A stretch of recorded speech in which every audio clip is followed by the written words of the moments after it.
카더라 통신이라는 말을 들어보셨습니까? 다른 사람의 이야기를 듣고 전하는 것을 말합니다. 카더라라는 말은 아무개가 그러던데 무엇이라고 하더라 이렇게 하는 의미이고요. 통신이라는 것은 우편, 전신, 전화 따위로 정보나 의사를 주고받는 것, 또 신문이나 잡지 따위에 실을 기사 자료를 보내는 것, 또 소식을 전함, 이런 식으로 정의할 수 있습니다. 그러기에 카더라 통신이란 다른 사람에게 들은 이야기를 또 다른 사람에게 전하는 것을 의미합니다. 여러분, 카더라 통신이 좋은 것일까요? 나쁜 것일까요? 예? 좋은 거예요? 나쁜 거예요? 나쁜 것이죠. 좋은 것도 나쁜 것도 아닙니다. 다른 사람의 이야기를 듣고 또 다른 사람에게 전하고 그렇게 하는 것은 우리가 일상적으로 하는 거예요. 인간관계 속에서 그런 일이 늘 있는 것입니다. 그렇지 않죠. 문제는 그렇게 전하는 소식이 어떤 소식이냐 하는 것이 문제지요. 개인적인 이야기를 나누고 또 정보를 주고받고 이렇게 다른 사람과 대화를 하면서 이야기하는 것, 좋은 관계를 만드는 그런 과정이고 사람들이 그렇게 하면서 살아가고 있는 것입니다. 문제는 근거도 없는 거짓말을 퍼뜨리거나 잘못된 판단을 하도록 속이는 것이 나쁜 것입니다. 지난 9월에 한겨레 신문이 가짜뉴스에 대한 문제를 제기했습니다. 에스더 기도운동 대표인 이용희 씨를 비롯한 보수 기독교 주요 단체와 인사들이 가짜뉴스의 온상이라는 것입니다. 가짜뉴스로 지목된 기사들은 동성애 관련, 차별금지법, 종교인 과세, 친이슬람 정책과 이슬람 난민에 대한 반대, 그리고 박근혜 탄핵 등의 문제였습니다. 기독교가 진리를 지키기 위해서 이렇게 의견을 표명하거나 또 반대하거나 하는 것은 얼마든지 가능합니다. 그러나 정치적인 견해를 드러내는 것은 바람직하지 않습니다. 저는 기독교인으로서 기독교 신앙을 지키기 위한 이런 문제 제기는 필요하다고 생각합니다. 어떻게 기독교인이 동성애나 낙태 합법화, 그리고 친이슬람 정책, 이슬람 난민을 허용하는 그런 일에 찬성할 수 있겠습니까? 하나님 나라를 위해 우리가 사는 대한민국을 위해 잘못된 일들을 반대할 수밖에 없는 것입니다.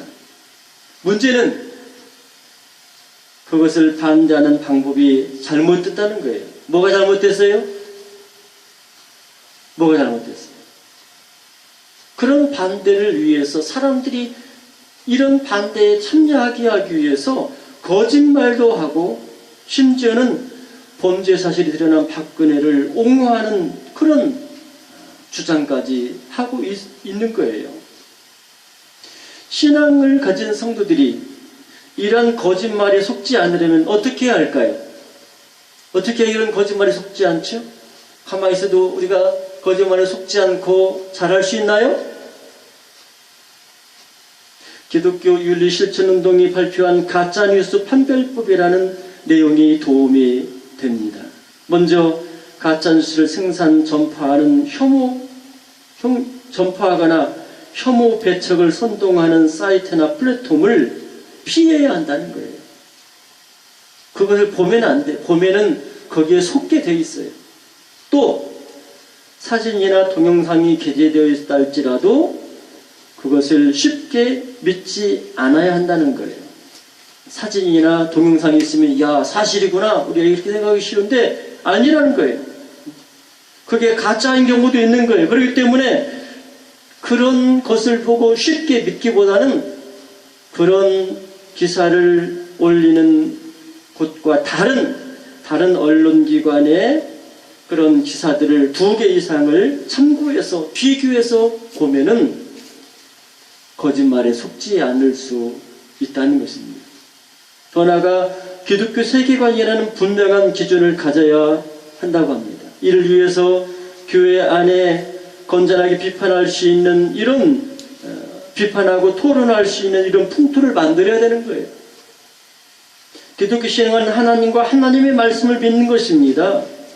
그렇기 때문에 하나님을 믿는 것인데 하나님의 말씀에 대한 것이 아니라 다른 어떤 것에 대해서도 그냥 하나님 믿듯이 무조건 믿는 이런 맹신에 빠져서는 안 된다는 것입니다. 여러분은 무엇을 믿습니까? 기독교인은 삼위일체 하나님을 믿습니다. 또 하나님의 아들 우리 주 예수 그리스도를 믿는 것입니다. 그러면 우리가 믿는 이 신앙이 믿을 만한가요? 우리가 어떻게 예수님을 하나님이라고 믿고 어떻게 예수님을 우리를 죄에서 구원하시는 구주라고 믿을 수 있습니까? 우리가 무엇을 믿으려면 그것을 무턱대고 믿는 것이 아니에요. 믿을 만한 근거를 가지고 있어야 믿는 것입니다. 기독교 신앙도 그런 것입니다. 예수님을 하나님으로 우리의 구주로 믿는다면 그 믿음의 근거가 있거든요. 그리스도인은 어떤 근거로 예수님을 그렇게 믿을까요? 기독교인은 하나님의 말씀인 성경을 중심으로 믿습니다. 성경의 말씀을 통해 예수님을 믿습니다.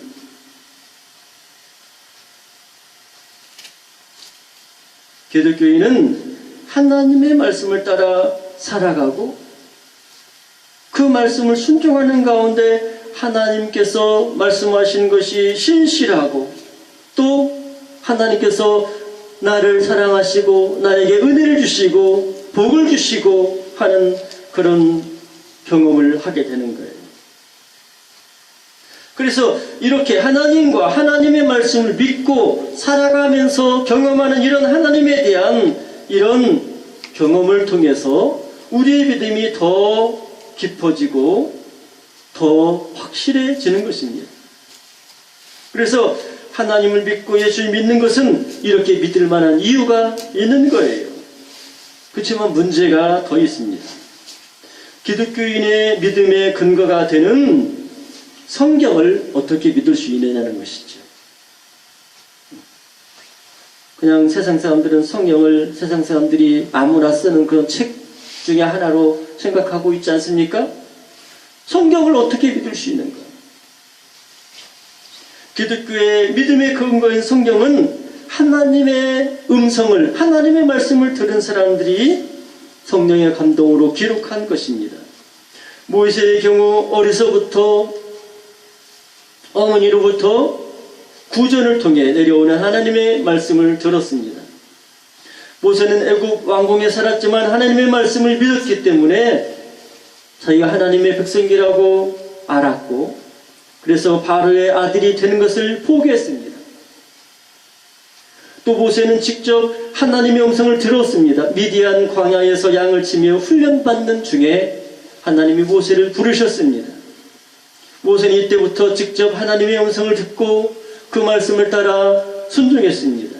바로에게 가서 하나님의 말씀을 전하고 이스라엘을 구원하고 그리고 출애굽을 시켰습니다.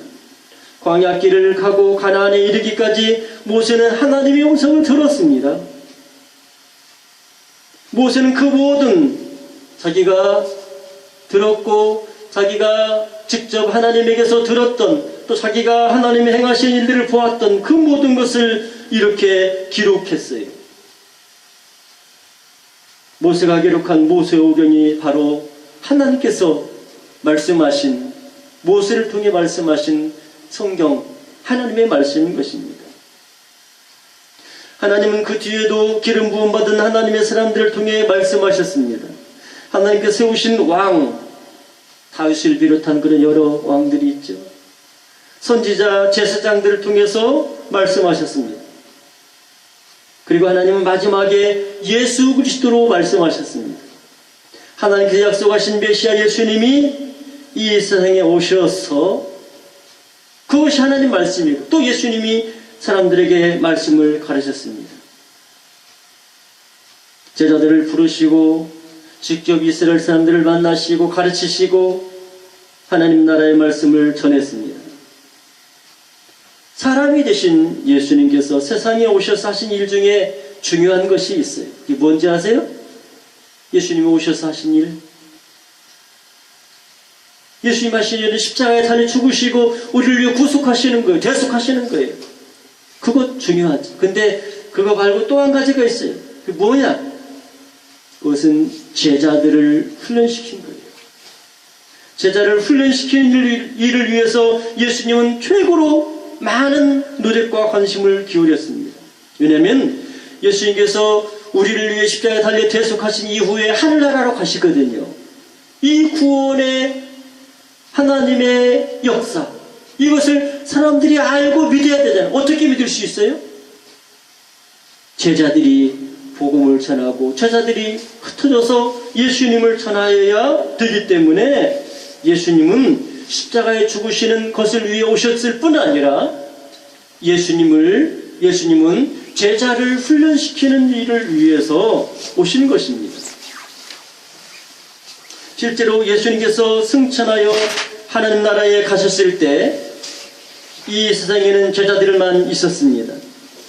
제자들은 예수님께서 하신 말씀을 전했습니다.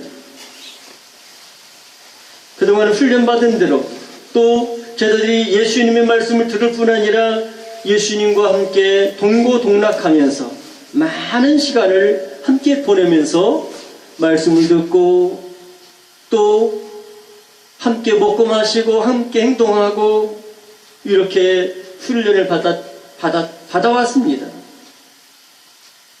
그렇기 때문에 제자들이 이렇게 자기들이 예수님에게 들은 말씀 또 자기들이 경험한 목격한 그런 사실들을 복음서를 통하여 또 서신을 통하여서 하나님의 말씀을 전하게 된 것입니다. 오늘 말씀도 예수님께서 제자들을 통해 주신 말씀입니다. 예수님의 제자인 사도 요한은 요한복음만이 아니라 오늘 본문 요한 1서 서신을 기록했습니다. 요한은 본문에서 자기가 하나님의 복음을 어떻게 알고 있는지를 보여줍니다. 요한은 복음을 카다라 통신을 통해 알게 되었다고 하지 않습니다. 오늘 본문 요한 1서 1장 1절 말씀을 함께 읽어보겠습니다. 시작. 태초로부터 있는 생명의 말씀에 관하여는 우리가 들은 바요 눈으로 본 바요 자세히 보고 우리의 손으로 만진 바라. 사도 요한은 예수 그리스도에 대하여 설명합니다. 요한은 어떻게 예수님을 알고 믿게 됐습니까? 누가 예수님 그분 십자가에 달려 죽으셔서 우리 구주가 되었다고 하더라. 믿어. 그래서 믿었어요? 그렇게 믿을 수도 있어요. 그러나 그런 믿음은 사실은 확인되지 않은 그런 일이기 때문에 믿는 것이 위험할 수 있어요. 그러나 오늘 본문에서 요한은 어떻게 예수님을 믿게 되었는지를 말하고 있어요. 요한은 태초부터 있는 생명의 말씀에 관한 그런 이야기를 합니다. 그래서 말씀이라는 것은 어떤 내용이나 소리를 의미하는 것이 아니에요. 이 생명의 말씀은 예수 그리스도를 가르치는 것입니다. 요한은 예수님에 대해서 말합니다. 생명의 말씀이신 예수님, 그분은 태초부터 있었던 분이십니다. 예수님은 하나님과 동등하신 분이시고 아버지 하나님과 함께 계시는 분이십니다. 그래서 요한은 예수님을 태초부터 있는 생명의 말씀이라고 말씀하신 것입니다. 요한은 생명의 말씀인 예수님을 어떻게 알고 있었습니까? 요한은 자기가 예수님에 대해서 어떻게 알았는지를 설명합니다. 요한은 생명 말씀이신 예수님에 대해서 들었습니다. 그런데 그렇게 듣는 것만이 전부였느냐? 아니에요. 요한은 예수님에 대한 말씀을 들었습니다. 그리고 예수님을 보았습니다. 그리고 예수님을 만져보았습니다. 실제로 요한은 뜬 소문을 듣고 카다라 통신에 의해서 예수님을 믿은 것이 아니라는 거예요. 요한은 예수님에 대한 이야기를 들었습니다. 자세하게 들었습니다. 요한이 본 예수님이 하나님이라고 확신하게 된 것은 이렇게 예수님에 대해서 듣기만 한 것이 아니라 자세히 듣고 보고 자기 손으로 만져보았기 때문에 예수님을 믿게 되었다는 것이에요. 사실 요한은 3년간이나 예수님을 따라다니며 함께 먹고 자고 복음을 전했습니다. 함께 고생하고 예수님께서 행하는 놀라운 역사를 경험했습니다. 예수님이 특별히 제자들을 위해서 말씀을 풀어 가르치는 그 말씀들을 들었습니다. 이렇게 요한은 예수님에 대해 단지 소문으로 들은 것이 아니라 보았고 자세히 살펴보았고 또 만져보았고 십자가에 달려 죽으셨다가 다시 살아나신 예수님을 만져보았고 요한이 아니라 도마죠. 예수님 제자가 나는 예수님의 찔린 손에 못자국 옆구리에 참자국 만져보자는 믿을 수 없습니다. 그래서 예수님이 만져보아라 이렇게 보여주셨어요. 이렇게 이야기를 다른 사람의 이야기를 듣는 것만이 아니라 만나보았고 자세히 살펴보았고 3년 동안이나 같이 예수님과 함께 먹고 마시고 하면서 행하는 것을 보면서 말씀을 들으면서 예수님이 하나님이시고 예수님이 이 세상 죄인들을 구원하는 구주라는 사실들을 분명하게 믿게 되었던 것이에요. 여러분 이런 믿음이 어떤 믿음이에요? 희미하고 믿거나 말거나 그런 믿음이에요? 확실한 믿음이에요. 확실한 믿음. 여러분 태초부터 있는 생명이신 예수님께서 이 세상에 오셨습니다. 요한은 예수님을 믿었습니다. 예수님에 대한 소식을 들었고 보았습니다. 자세히 살펴보았습니다. 손으로 만져보았습니다. 그런 과정을 통해 요한은 예수님을 믿고 예수님의 제자가 되었습니다. 자기가 듣고 보고 만져본 사실로 인하여 예수님이 하나님이시고 죄인의 구주라는 사실을 믿게 된 것입니다. 이런 확실한 믿음을 가지게 된 것입니다. 이런 예수님에 대한 분명한 믿음과 신앙을 갖게 된 요한은 어떻게 했을까요? 오늘 보면 요한일서 1장 2절 말씀을 함께 읽어보겠습니다. 2절 시작. 이 생명이 나타난 바 된기라 이 영원한 생명을 우리가 보았고 증언하여 너희에게 전하노니 이는 아버지와 함께 계시다가 우리에게 나타나신 바 된 자니라. 아멘. 앞에서와 같이 하나님이 요한에게 생명이신 예수님을 나타내 보여주셨습니다. 그래서 요한은 자기가 알게 된 예수님을 다른 사람들에게 증언합니다. 하나님 아버지와 함께 계시다가 나타나신 예수님을 전했습니다. 여러분 요한이 성도들에게 자기와 다른 제자들이 보고 들은 그런 사실들을 전파한 이유가 무엇일까요? 요한과 함께한 제자들이 예수님을 전한 중요한 이유가 있습니다. 그 이유가 이것이에요. 요한일서 1장 3절 말씀을 함께 읽습니다. 시작. 우리가 보고 들은 말을 너희에게 전함은 너희로 우리와 사귐이 있게 하려 함이니 우리의 사귐은 아버지와 그의 아들 예수 그리스도와 더불어 누림이라. 우리가 이것을 쓰면 우리의 기쁨이 충만하게 하려 함이라. 아멘. 요한이 자기가 믿는 하나님을 전한 이유는 이것입니다.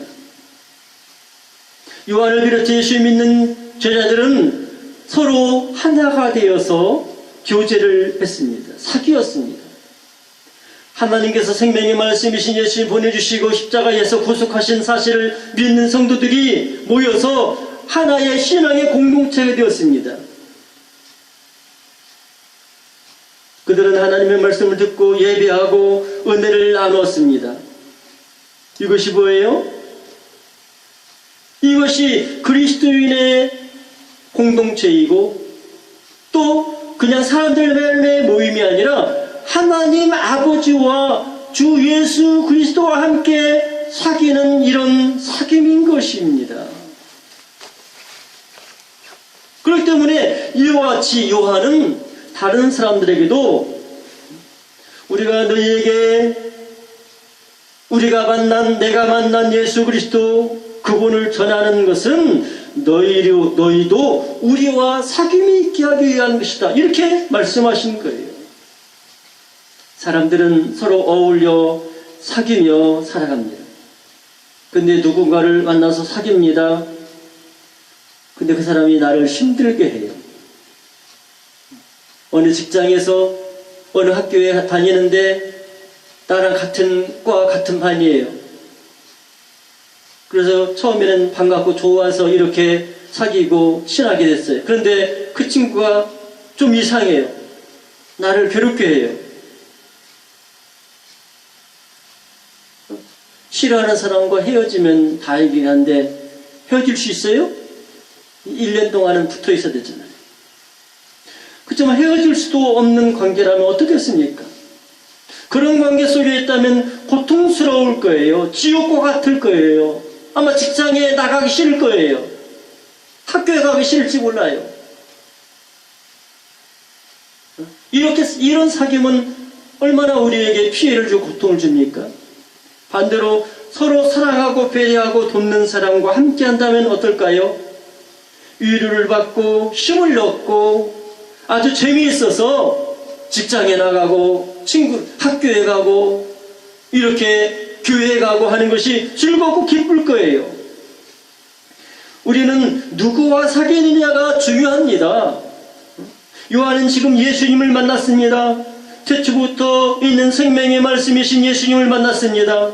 예수님에 대해서 들었고 보았고 자세히 손으로 보고 만져보았습니다. 하나님의 아들 죄인의 구주가 확실했습니다. 그래서 이 요한을 비롯한 예수님의 제자들은 성도들은 예수님과 함께 사귀었습니다.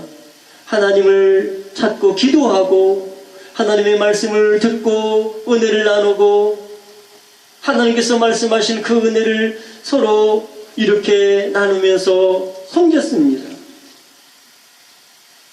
이렇게 예수님과 함께 거하는 이런 사귐의 순간들이 어땠을까요? 아마 기쁨이 있고 소망이 있고 너무나 즐겁고 행복했을 거예요.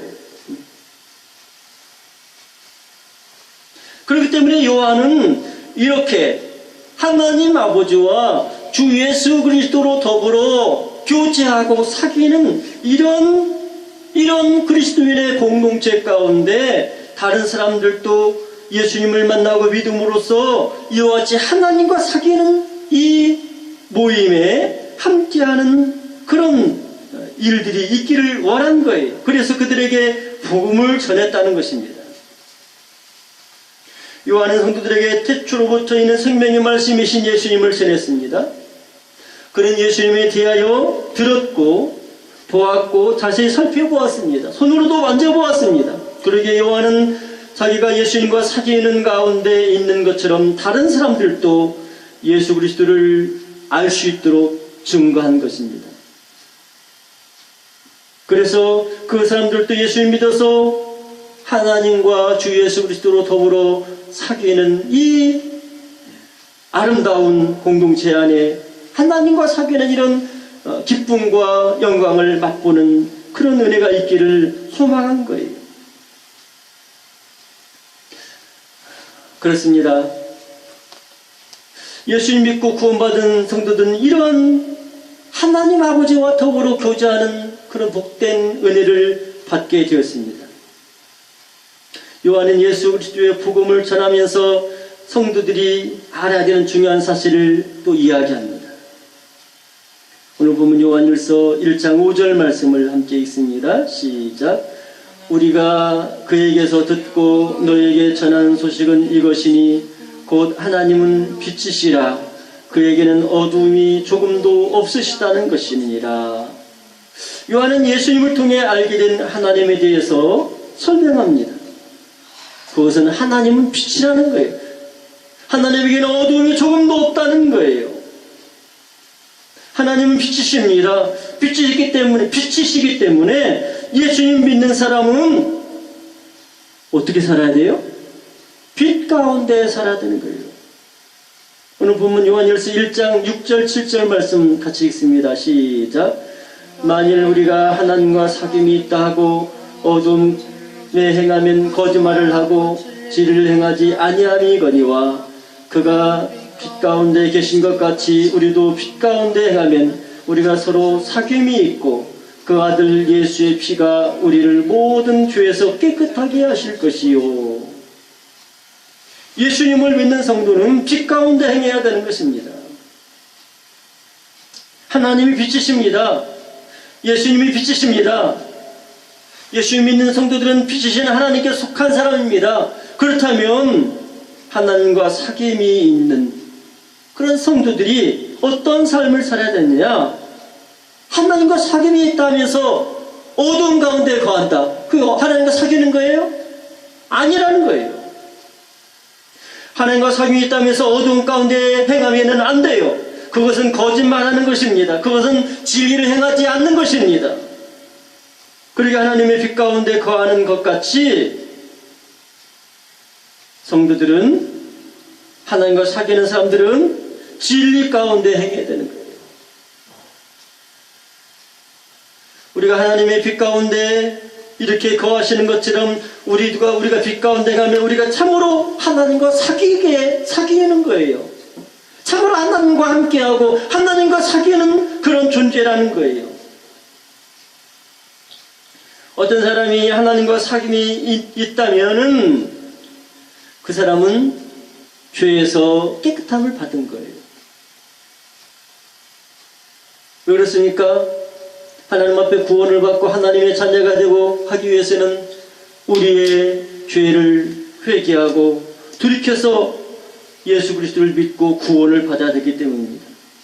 우리가 하나님과 사귐이 있다 한다면 이미 예수 그리스도를 나의 구주로 믿고 구원을 받은 이후에 하나님과 사귀는 이런 사귐의 공동체 가운데 참여하게 되는 것입니다. 그렇기 때문에 이렇게 우리가 빛 가운데 행하고 하나님 백성들의 그 모임 가운데 사귐이 있다 하는 것은 죄 사함을 받아서 하나님 앞에 의롭게 된 사실들을 증거하는 것입니다. 그렇습니다. 여러분, 이 세상에 살아가는 사람은 모두 죄인입니다. 성경은 모든 사람의 죄를 범했다는 사실을 분명하게 선언합니다. 우리들도 지금까지 세상에 살면서 많은 죄를 지었습니다. 우리가 생각할 수 있는 분명한 죄도 있지만 우리가 생각하지 못하는 지워진 그런 죄도 있습니다. 그러기에 죄 가운데 있는 사람들은 빛 대신 하나님 앞에 나갈 수가 없습니다. 하나님께 나갈 수가 없기 때문에 하나님과 사귐을 가질 수 없는 거예요. 예수님을 믿는 사람이라 할지라도 죄를 지을 수 있습니다. 죄를 지으면 어떻습니까? 우리가 하나님과 사귐이 불가능한 거예요. 하나님과 관계가 멀어지는 거예요. 구원을 얻었을지라도 죄 지으면 하나님 앞에 설 수가 없는 것입니다. 그러면 구원받은 성도가 죄를 범하였다면 어떻게 해야 할까요? 죄를 지었는데 자기가 구원을 얻었다고 주장하면서 가만히 있고 또 자기 죄를 부정하면 될까요? 자기가 지은 죄를 인정해야 되는 거예요. 자기가 죄를 지었다. 하나님의 자녀로 하나님의 은혜 안에 살지만은 내가 죄를 범했다. 하나님 잘못했습니다. 죄를 범했습니다. 잘못했습니다. 용서해 주세요. 이렇게 하나님 앞에 회개해야 된다는 거예요. 죄는 숨긴다고 없어지는 게 아니에요. 없는 것처럼 보일 뿐이지 여전히 숨겨도 죄는 있는 것입니다. 요한은 우리에게 죄를 숨기는 위험성을 지적합니다. 오늘 보면 요한 1서 1장 8절 말씀 같이 읽습니다. 시작. 만일 우리가 죄가 없다고 말하면 스스로 속이고 또 진리가 우리 속에 있지 아니할 것이요. 그렇습니다. 만일 우리가 죄를 지었음에도 어떤 이유인지 죄를 지었다고 인정하지 않는다. 회개하지 않는다. 왜 그럴까요? 자기 양심을 속이는 거예요. 자기 자신이 자기를 속이는 거예요. 자기가 분명히 죄가 있고 하나님의 말씀에서 어긋나게 했어요. 죄를 범했어요. 그럼 자기 죄를 인정해야 돼요. 그리고 회개해야 돼요. 그래야 하나님과의 사귐이 가능하고 하나님 백성으로 살아가는 거예요. 일상에 있는 사람들은 다 죄인이라고 했어요. 죄 없는 사람 없습니다. 예수님 믿고 구원받은 이후에도 죄를 짓게 되는 것입니다. 죄를 안 지으면 좋겠지만 육신으로 있을 동안에는 죄를 지을 수 있어요. 완전하지 않아요. 이런 사실을 모르고 자기가 죄를 회개하지 않고 자기는 이미 구원받았다고 주장하고 있다고 한다면 진리가 없는 거예요. 자기가 지은 죄를 인정하지 않는 이유가 무엇일까요? 죄를 범한 사실을 부끄러워하기 때문에, 자존심이 상할까 봐서, 다른 사람의 눈치 때문에 죄가 없는 척 하는 것입니다. 그것은 하나님을 중요하게 생각하지 않는 거예요. 하나님을 두려워하지 않는 것이에요.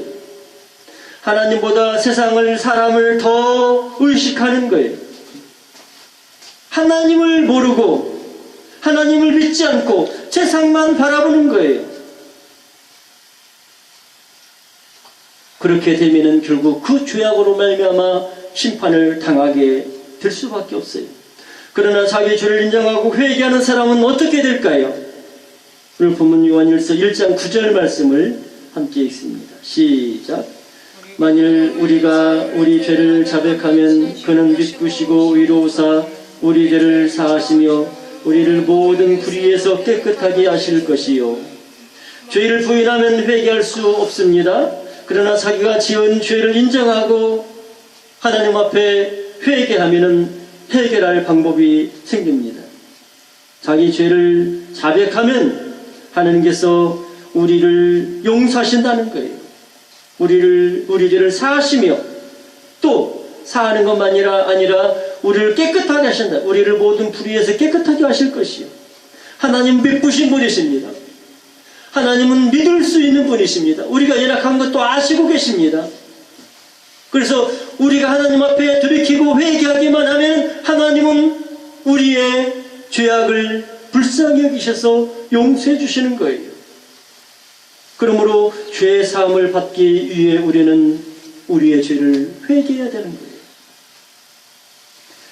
만일 우리가 우리 죄를 자백하면 하나님은 믿으신 분이세요. 하나님 우리를 사랑하시는 분이세요. 그래서 우리를 비난하거나 우리를 책망하거나 우리를 벌하지 않습니다.